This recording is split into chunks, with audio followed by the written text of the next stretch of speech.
¿Qué tal? Muy buenos días. ¿Cómo están? Domingo 11 de abril del 2021. Me da mucho gusto saludarlos y vamos a comenzar con el mensaje del día de hoy. Todos los cristianos sabemos qué es la fe y qué es el testimonio, pero muchas veces no usamos ni la fe ni tampoco ponemos en práctica el testimonio. Y para comenzar este mensaje, como acostumbro, a hacer una pregunta. ¿Cuáles son los logros positivos y negativos de nuestra fe y de nuestro testimonio? Vamos a continuar con nuestro estudio del libro de Hechos, que nos enseña y que nos llena de sabiduría y de bendición, como lo hemos estado viendo. Y por lo tanto te pido que me acompañes, por favor, a Hechos 11, 19, de ahí hasta el 12, 25. Por favor, vamos a comenzar desde Hechos 11, 19, 12, 25. Y dice así Hechos: los que se habían dispersado a causa de la persecución que se desató por el caso de Esteban, llegaron hasta Fenicia, Chipre y Antioquía, sin anunciar a nadie el mensaje excepto a los judíos. Sin embargo, había entre ellos algunas personas de Chipre y de Cirene, que al llegar a Antioquía comenzaron a hablarle también a los de habla griega, anunciándoles las buenas nuevas acerca del Señor Jesús. El poder del Señor estaba con ellos, y un gran número creyó y se convirtió al Señor. La noticia de estos sucesos llegó a oídos de la iglesia de Jerusalén, y mandaron a Bernabé a Antioquía. Cuando él llegó y vio la evidencia de la gracia de Dios, se alegró y animó a todos a hacerse al firme propósito de mantenerse fieles al Señor, pues era un hombre bueno, lleno del Espíritu Santo y de fe. Un gran número de personas aceptó al Señor. Después partió Bernabé para Tarso en busca de Saulo, y cuando lo encontró lo llevó a Antioquía. Durante todo un año se reunieron los dos con la iglesia y enseñaron a mucha gente. Fue en Antioquía donde a los discípulos se les llamó cristianos por primera vez.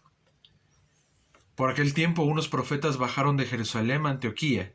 Uno de ellos, llamado Agabo, se puso de pie y predijo por medio del Espíritu que iba a haber una gran hambre en todo el mundo, lo cual sucedió durante el reinado de Claudio. Entonces decidieron que cada uno de los discípulos, según los recursos de cada cual, enviara ayuda a los hermanos que vivían en Judea.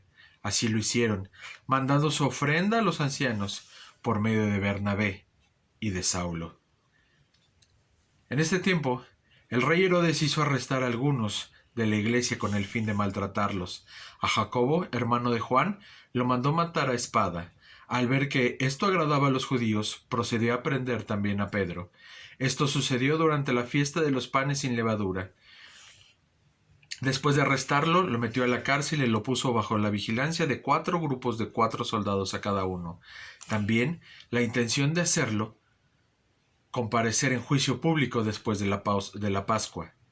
Pero mientras mantenían a Pedro en la cárcel, la iglesia oraba constante y fervientemente a Dios por él.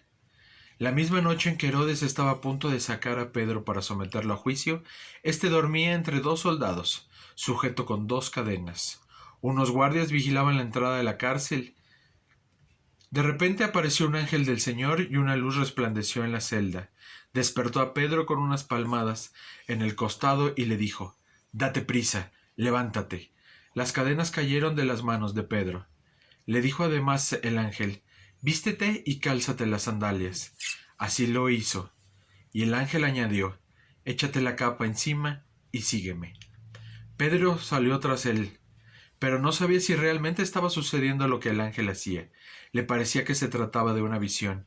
Pasaron por primera y por la segunda guardia, y llegaron al portón de hierro que daba a la ciudad. El portón se les abrió por sí solo y salieron caminando unas cuadras, y de repente el ángel lo dejó solo. Entonces Pedro volvió en sí y se dijo: «Ahora estoy completamente seguro de que el Señor ha enviado a su ángel para librarme del poder de Herodes y de todo lo que el pueblo judío esperaba». Cuando cayó en cuenta de esto, fue a casa de María, la madre de Juan, apodado Marcos, donde muchas personas estaban reunidas orando. Llamó a la puerta de la calle y salió a responder una criada llamada Rode. Al reconocer la voz de Pedro, se puso tan contenta que volvió corriendo sin abrir. «Pedro está a la puerta», exclamó. «¿Estás loca?», le dijeron. Ella insistía en que así era, pero los otros decían: «Debe de ser su ángel». Entre tanto, Pedro seguía llamando. Cuando abrieron la puerta y lo vieron, quedaron pasmados. Con la mano, Pedro les hizo señas de que se callaran y les contó cómo el Señor lo había sacado de la cárcel. «Cuénteles esto a Jacobo y a los hermanos», les dijo. Luego salió y se fue a otro lugar. Al amanecer se produjo un gran alboroto entre los soldados respecto al paradero de Pedro. Herodes hizo averiguaciones, pero al no encontrarlo les tomó declaración a los guardias y mandó matarlos. Después viajó de Judea a Cesarea y ahí se quedó. Herodes estaba furioso con los de Tiro y de Sidón, pero ellos se pusieron de acuerdo y se presentaron ante él. Habiéndole ganado el favor de Blasto, camarero del rey, pidieron paz, porque su región dependía del país del rey para obtener provisiones. El día señalado, Herodes, ataviado con su ropaje real y sentado en su trono, le dirigió un discurso al pueblo. La gente gritaba: «Voz de un dios, no de un hombre». Al instante un ángel del Señor lo hirió porque no le había dado gloria a Dios, y Herodes murió comido de gusanos. Pero la palabra de Dios seguía extendiéndose y difundiéndose. Cuando Bernabé y Saulo cumplieron su servicio, regresaron a Jerusalén, llevando con ellos a Juan, llamado también Marcos. Muy bien, vemos en estos varios versículos. Primeramente, la iglesia de Antioquía. Es una iglesia que crece mientras los gentiles se vuelven al Señor, pero regresa, nos dice que regresa, no hablando a nadie la palabra, sino solo a los judíos. Al principio los cristianos esparcidos sobre todo el imperio romano predicaban solamente a los judíos, pero eventualmente empezaron a predicar a Jesucristo a los gentiles también. También en Antioquía tenemos el primer ejemplo de los cristianos concentrados, en el que centraban sus esfuerzos para predicarle a los gentiles, para evangelizarlos. Y realmente tenía estos esfuerzos grandes resultados. Dice la palabra que que gran número creyó y se convirtió al Señor. Pero esta ciudad, ¿qué era Antioquía? ¿Qué se hacía en Antioquía? Para darnos una idea y entrar en contexto. Antioquía fue fundada aproximadamente en el año 300 a.C. por Seleuco I, uno de los herederos del imperio de Alejandro Magno. Le gustaba hacer ciudades y nombrarlas como su padre Antíoco, y eso hizo aproximadamente 15 veces. Esta ciudad a la que nos referimos en Antioquía fue llamada Antioquía de Siria o Antioquía en el Orontes, que se menciona en otros pasajes de la Biblia. Muchos consideraban a Antioquía de Siria como la tercera ciudad más grande del Imperio Romano, tras Roma y Alejandría. También Antioquía fue conocida por sus negocios y por su comercio, por su sofisticación y cultura, pero era más conocida por su inmoralidad. Era una ciudad llena de inmoralidad. Jerusalén se trataba de religión, Roma se trataba de poder, Alejandría se trataba de intelecto, Atenas se trataba de filosofía y Antioquía se trataba de negocios e inmoralidad.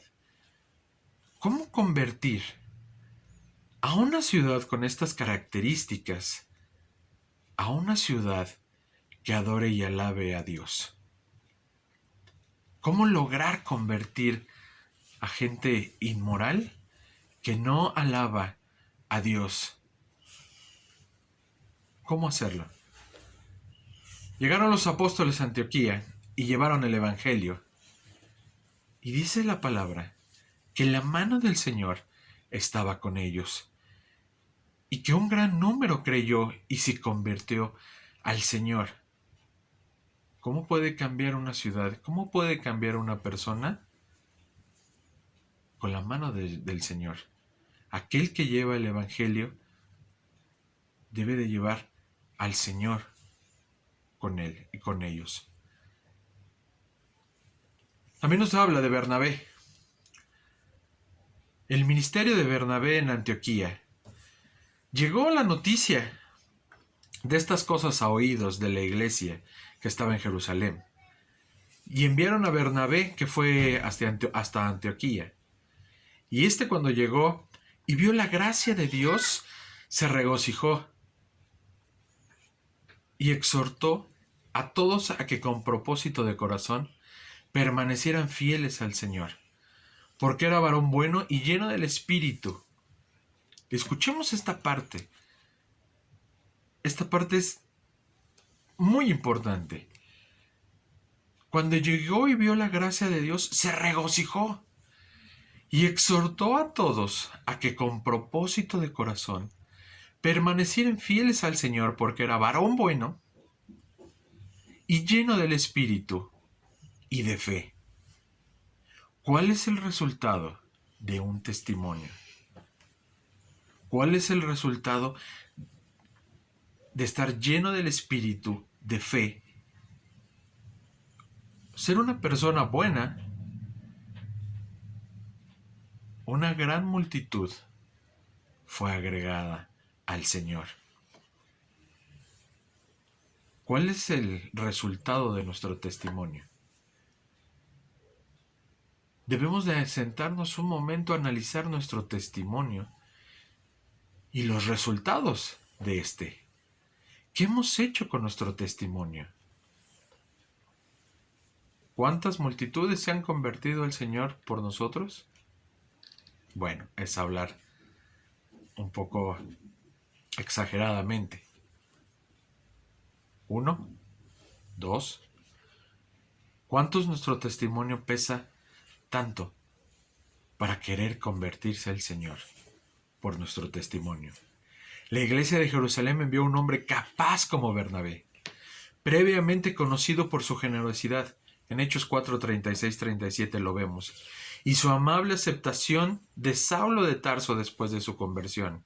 Esto lo podemos ver en Hechos 9, 26, 28, que ya lo estudiamos estos versículos. En la iglesia de Antioquía, cuando Bernabé vio la gracia de Dios, se regocijó. Había algo en el trabajo y la atmósfera entre los seguidores de Jesús en Antioquía que hizo que Bernabé viera la gracia de Dios en esta ciudad que era conocida por la inmoralidad. El cambio que está teniendo esta ciudad. En cualquier grupo de cristianos es importante que los demás vean la gracia de Dios entre nosotros. No deben de ver que estamos enfocados en nosotros mismos, en reglas hechas por hombres, en actuación humana, sino en la gloriosa gracia de Dios, para que se regocijen. También dice que exhortó a todos a que con propósito de corazón permanezcan fieles al Señor. Bernabé enfocó su trabajo principal como líder de la congregación, fortaleció a la familia de la iglesia, obteniendo el resultado de una gran multitud, declarando que Jesús era su Salvador. Después Bernabé y Saulo trabajan juntos en Antioquía. Después fue Bernabé a Tarso para buscar a Saulo, y hallándole le trajo a Antioquía, y se congregaron ahí todo un año, dice la palabra del Señor, y enseñaron a mucha gente, y a los discípulos se les llamó cristianos por primera vez en Antioquía. Juntos Bernabé y Saulo enseñaron a mucha gente, haciendo una iglesia fuerte en medio de una ciudad inmoral. A los discípulos se les llamó cristianos por primera vez en Antioquía. No fue hasta esta época, en estos años, que la iglesia de Antioquía de Siria le da el nombre de cristiano, se asoció con Jesús. Recordemos que los primeros cristianos fueron nombrados discípulos, santos, creyentes, hermanos, testigos, seguidores del camino, nazarenos. Ahora serían llamados cristianos a partir de estos versículos. En latín, la terminación ian significa el partido de o del lado de. Al decir cristianos, es decir, personas de Jesús, describiendo a las personas asociadas con Jesús. Un ejemplo de la época eran los soldados bajo el mando de ciertos generales del ejército romano, que se identificaban con el nombre del general al que estaban bajo su cargo, el ian. Un soldado bajo el César se llamaría cesariano. Soldados bajo Jesucristo se llamarían cristianos. Hoy, hermanos, los cristianos debemos de estar dispuestos a llevar el título personas de Jesús, y debemos también ser dignos del nombre. Debemos primero ser llamados cristianos, y nuestro testimonio debe de decir cristiano. Y te quiero contar una historia rápida. Eusebio, el famoso historiador de la iglesia, describió a un creyente llamado Sancto de Lyon, en Francia, quien fue torturado por creer en Jesús. Mientras lo torturaban cruelmente, los soldados esperaban hacerle decir algo malo y blasfemo. Le preguntaron su nombre y él solamente replicó: yo soy un cristiano. ¿A qué nación perteneces? Él contestó: yo soy un cristiano.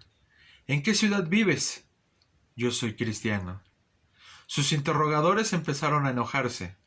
¿Eres un hombre libre o un esclavo? Soy un cristiano, respondió. Sin importar qué le preguntaran, él solamente contestaba: soy un cristiano. Esto hizo que los que le torturaban fueron aún más determinados de quebrantarlo, pero no lo lograron. Así, él murió con las palabras en sus labios: soy un cristiano. ¿Cómo es el testimonio personal? Cuando hablamos del testimonio personal, del testimonio en sí, ¿qué entendemos? ¿Qué analizamos? Primero, que nos pone el ejemplo, es Bernabé, como lo hemos estado viendo. ¿Quién era? ¿Qué era Bernabé? En la palabra de Dios dice: era un varón bueno y lleno del Espíritu, santo y de fe, bautizado con el Espíritu Santo y lleno de fe en el Evangelio que predicaba. ¿Qué es lo que vio Bernabé? La gracia de Dios. Los ungidos ojos de Bernabé vieron la gracia de Dios. El pueblo de Atenas veía con gran orgullo a sus muchos dioses, pero Pablo vio una ciudad entregada a la idolatría. Cuando la gente nos ve, cuando invitamos a alguien a nuestra casa, cuando nuestra familia es conocida por alguien más, nuestros hijos, nuestros nietos, nuestra familia, ¿qué ven esas personas? Esperemos que vean la gracia de Dios antes que otra cosa. Por medio de nosotros, hombres y mujeres, siendo personas de Dios. Puede sonar muy fácil o muy bonito, pero ¿por qué no nos esforzamos a que sea una realidad? ¿Por qué no podemos decir: quien entra a mi casa, lo primero que ve y se regocija viendo la gloria de Dios, la gracia de Dios en mí, en mi familia, en mi casa, en lo que soy? porque soy una persona de Dios. ¿Qué sintió Bernabé? Regocijo. Su corazón se llenó de gozo al ver que prosperaba la obra de Dios, aunque no había participado de ella cuando llegó. ¿Qué hizo? Exhortó a todos a que con propósito de corazón permanezcan fieles al Señor. Nuestro testimonio exhorta, nuestro testimonio hace que se regocije la gente a nuestro alrededor, nuestro testimonio hace que la gente nos crea. Esa es la palabra. ¿Nos creen que somos personas de Dios? Continuamos a Hechos 12.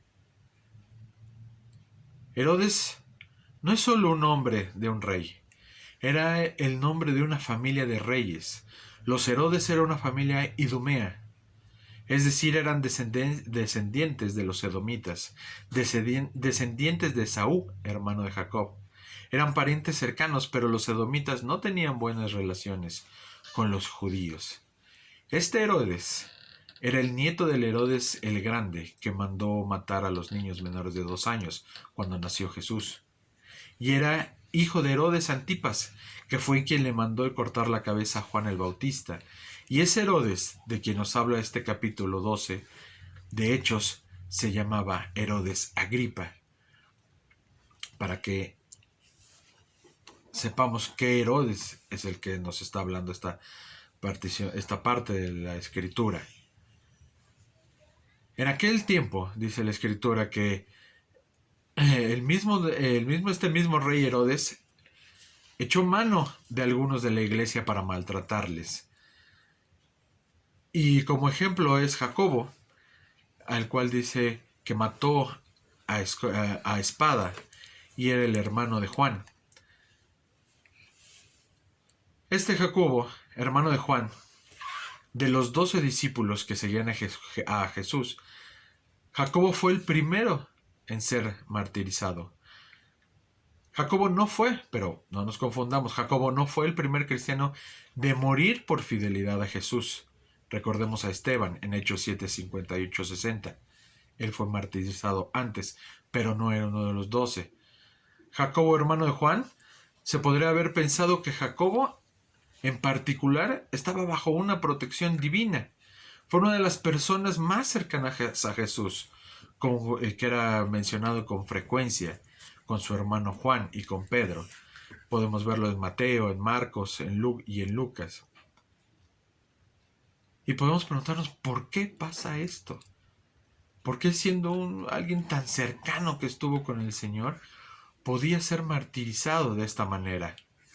Recordemos que Jesús nos dijo y nos advirtió que estuviéramos preparados para la persecución. Mateo 10, 16, 26. Dice la escritura que fue con una espada. Normalmente esto significa que Jacobo fue decapitado. Y esto nos lleva a la liberación de Pedro de la cárcel en Hechos 12, 3, 4. Herodes encarcela a Pedro. Herodes vio que matar a Jacobo había agradado a los judíos. Su popularidad aumentaba, y entonces Herodes buscó mejorar su popularidad aún más, aprendiendo también a Pedro. Pedro, al ser aprendido, estaba custodiado en la cárcel. Pero, ¿qué hacía la iglesia en ese momento por Pedro? Oraba sin cesar. Oraba sin cesar a Dios por Pedro. La iglesia hacía oración. Herodes tenía soldados y cárceles, pero la iglesia tenía el poder de la oración. Y el resultado se vería pronto.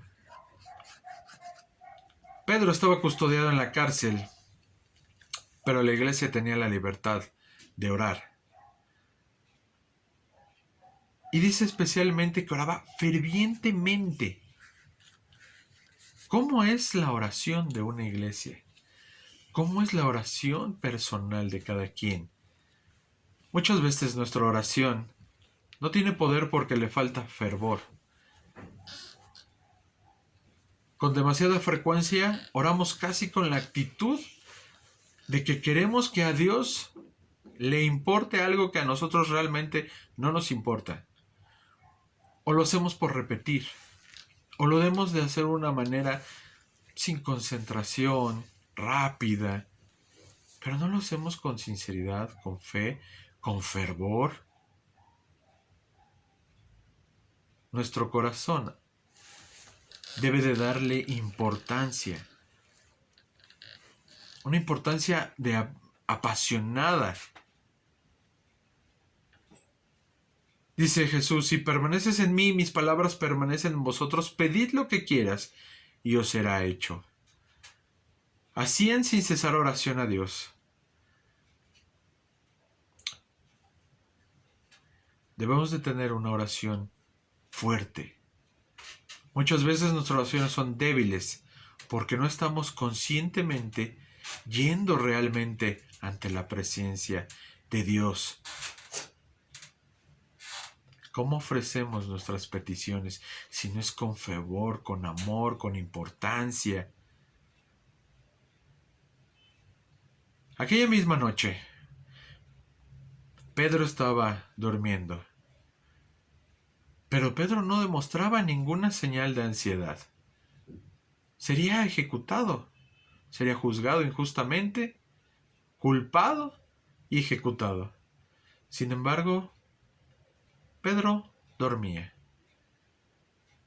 profundamente entre dos soldados, sujeto con dos cadenas, dos guardias en la puerta.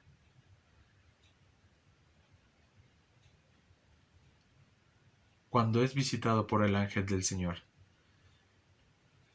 Pedro pensaba que veía una visión. Pedro obedeció realmente sin saber qué sucedía. Sabía lo suficiente para entender que Dios estaba haciendo algo para salvarlo. Dice que llegaron a la puerta de hierro que daba a la ciudad, la cual se les abrió por sí misma. Los soldados, las cadenas y los guardias, ninguno fue nada cuando Dios está del lado de Pedro y la oración estaba apoyándolo. Muchos de nosotros nos preocupamos por la puerta de hierro antes de que lleguemos a ella. Dios se encargará cuando lleguemos a esa puerta. Cuando Pedro sale y escapa, va con quien estuvo orando por ellos, por él, perdón. Dice que llegó a casa de María, llamó a la puerta. ¿Y qué es lo que sucede? La duda y la fe. No creen que sea Pedro. Estuvieron orando por él y no creen que sea él. Cuando se les dice, Pedro está afuera, ellos dicen, estás loca. No es él. Poca fe en estos cristianos. Aun cuando ellos oraron por Pedro, lo encontraron difícil de creer que Dios realmente hubiera contestado su oración. Su oración fue fervorosa, pero su fe no mucha. La ejecución de los soldados, quienes guardaron a Pedro por su descuido. Cuando se perdía el prisionero o lograba escapar, se acostumbraba que a los soldados se le aplicaba el castigo del que se había escapado del prisionero. Aquí la misma iglesia nos da un ejemplo. Fervor con fe, para poder creer. Porque cuando el Señor contesta, no creemos que haya contestado lo que hemos pedido.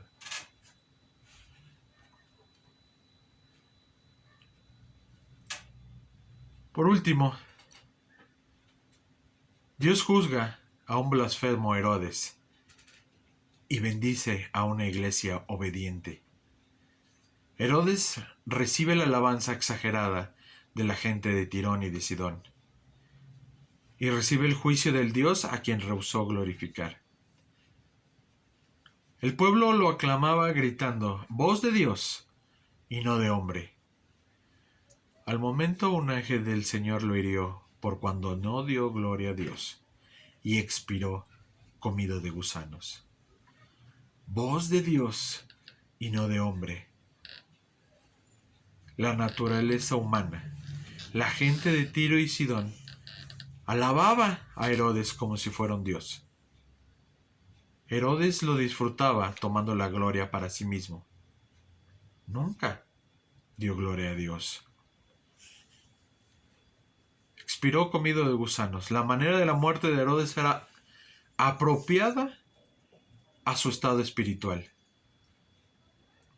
Era corrupto de adentro para afuera.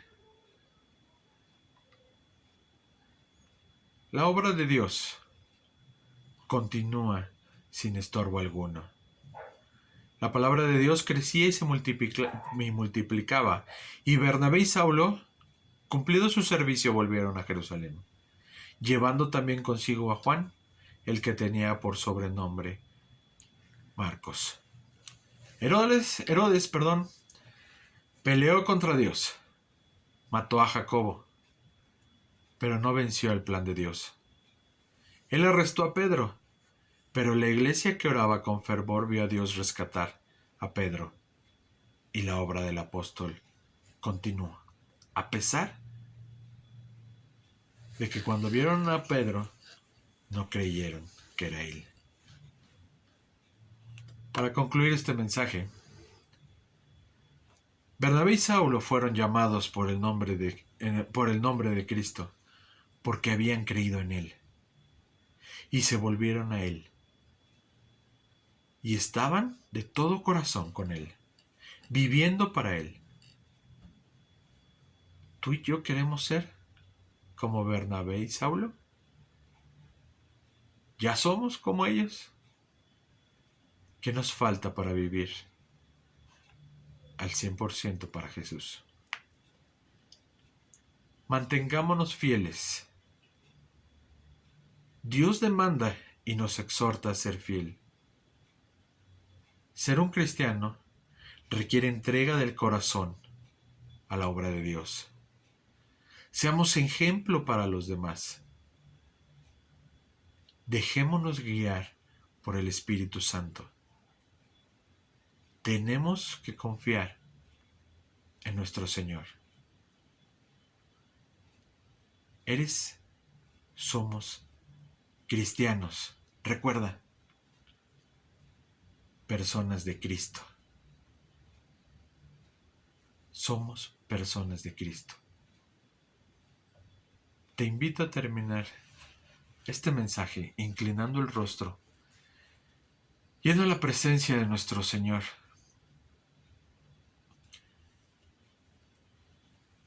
Dios Todopoderoso, Señor, gracias por tu palabra, Señor. Gracias porque nos demuestras, nos enseñas y nos llenas, Padre Santo. Gracias, Señor, por la bendición de tu palabra, porque podemos estudiarla, Señor, y ver lo maravilloso que eres. Que pides un testimonio de nosotros, que nosotros nos llamamos cristianos y estamos diciendo soy persona de Jesús, porque nos enseñas a tener fe, a orar con fervor, con sinceridad, con amor. Gracias, Señor, porque has abierto nuestro corazón y nuestra mente al entendimiento de tu palabra. Gracias, Señor, porque de ahora en adelante, cada vez que digamos soy cristiano, entiendo que estoy diciendo, soy de tu Hijo, soy de Jesús. Gracias, Padre Santo. En el bendito nombre de tu Hijo Jesucristo. Amén. Que tengan una bendecida semana, personas de Cristo.